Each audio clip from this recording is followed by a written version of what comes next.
So Paul, today we're going to do some pirate recipes with chocolate. Awesome stuff. So the first one we're going to make is a very simple one. It's just using a couple of ingredients, and these are typically all ingredients that they would have stolen along the way.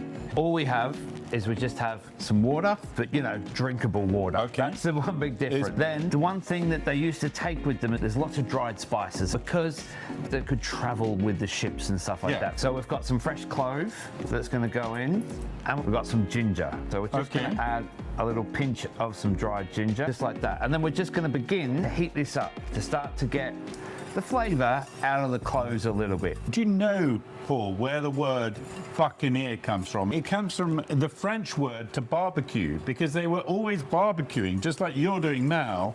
They would have barbecued the beef jerky to make it last a long time. So the buccaneer actually means barbecuer, which should make your Australian soul happy. Oh yeah, trust me, it really does. How's our pirate drink coming along? All right, well, I can tell from the smell of it, we're getting the lovely odour coming out of the ginger, and lots of that clove is really working. It's smelling gorgeous. Now, the big thing we have to also note is they didn't always have sugar.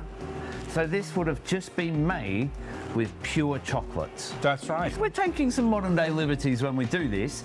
We're just going to add in some 100% chocolates. Yeah, and of course they cut up the chocolate. It was rough at this time. It was in kind of cakes.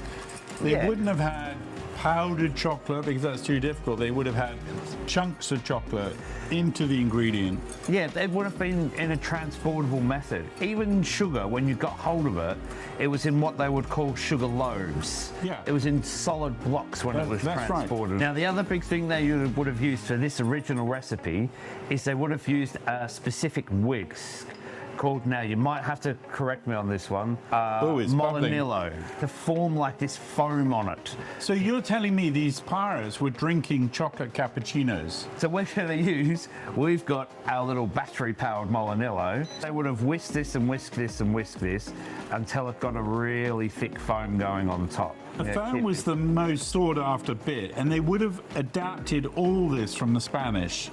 And of course, the Spanish took it from the Aztecs. So basically, this is an Aztec recipe translated by the Spanish and translated by the English pirates. The Spanish probably started to add things in that they were used to. Because one thing we have learned over the course of time that the Aztecs would have put in here would have been chili. Up until the Spanish went there, we'd never heard of chili in Europe. Paul, let's imagine you're an English pirate and not super sophisticated in the ways of chocolate. Yeah. And you see this, and you also see these. What would you think when you saw these in the hold of a Spanish galleon? Well, you wouldn't think much of them. You'd be thinking something along the lines of, well, that just looks like another source of food. It looks, you know, they look a little bit, if I'm being brutally honest, they look a little bit like haricot beans. They thought it was sheep's poo, and they literally threw it overboard. The Spanish just completely lost it. But what they didn't know is this was worth its weight in silver. I mean, this was black gold available. Right. All right, so now our first one is ready to drink. Let's taste it. Let's go for it. Oh, that's good.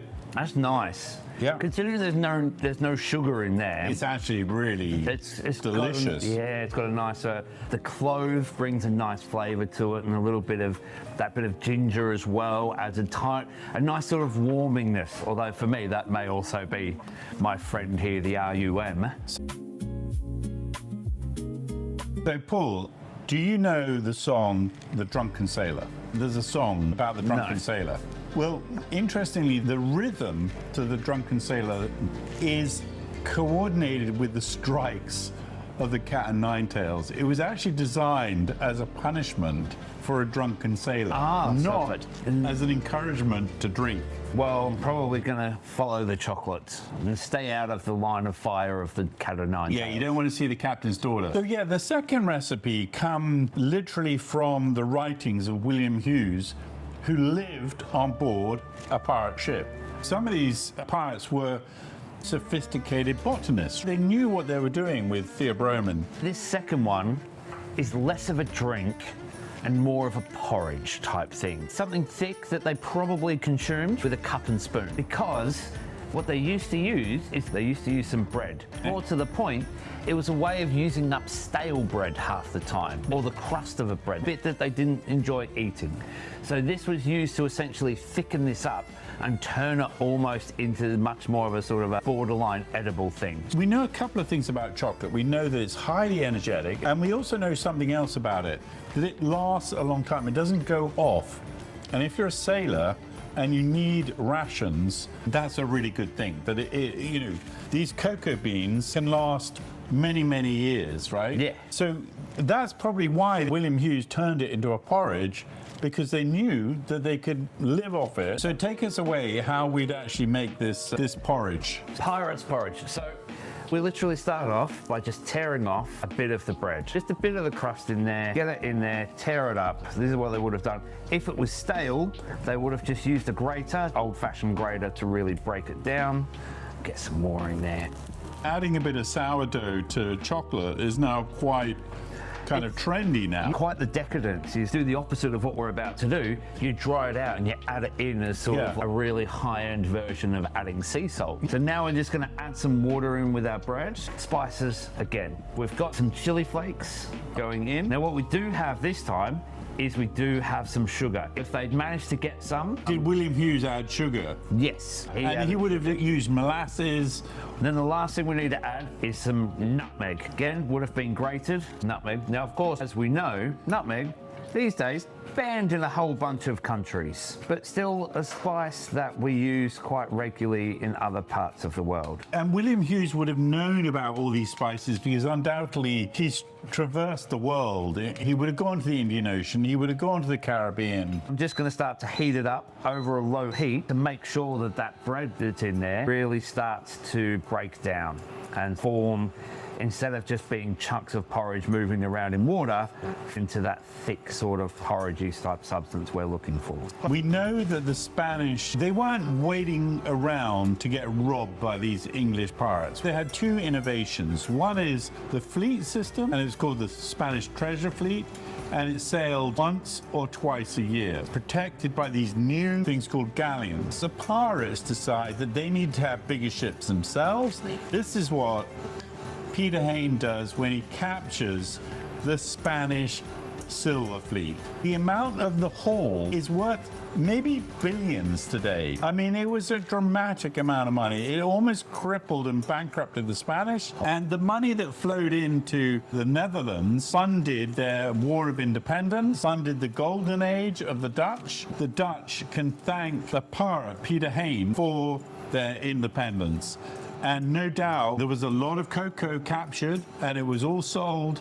And that's one of the reasons why we think that Belgium and the Netherlands are today famous for chocolate, because they captured the silver fleet. How's our porridge coming along? It's coming along quite well. It doesn't look like much right now, but it's really starting to, we're breaking down the bread, particularly the crust as well. And so now we're going to add the chocolate in. Again, we're using exactly as what they would have had. They would have had unsweetened chocolate for this. Our porridge is ready. See, it's nice and thick. It's spicy, it's sugary. Let's cheer ourselves up with some chocolate porridge. Yeah, let's try this chocolate porridge. My inner brain is going, it's nice and thick and chocolatey, so therefore it must be nutritious. Nutrition wasn't really something they understood then. They just knew that you had to eat to survive.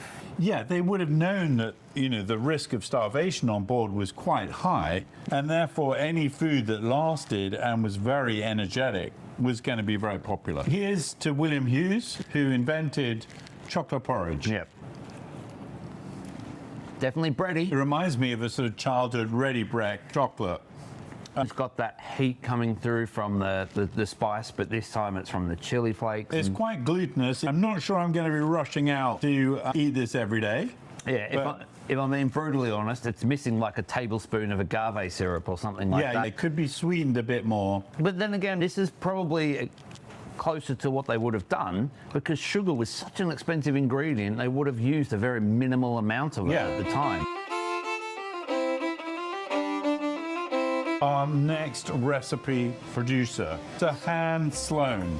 Is this the same Sloan as in Sloan Square? Absolutely spot on. He was very well to do as a landowner, and he was in Jamaica during the golden age of piracy. And he said, guys, your chocolate is missing something. Okay. So he was kind of like pirate adjacent rather than pirate with. Gonna upset our Swiss friends because they think, and they tell me very confidently, that they invented milk chocolate. That is absolutely not correct, and we have the receipts. When I do the experiences here, that is one of the common questions I get asked is why do they have the reputation for chocolate over the UK?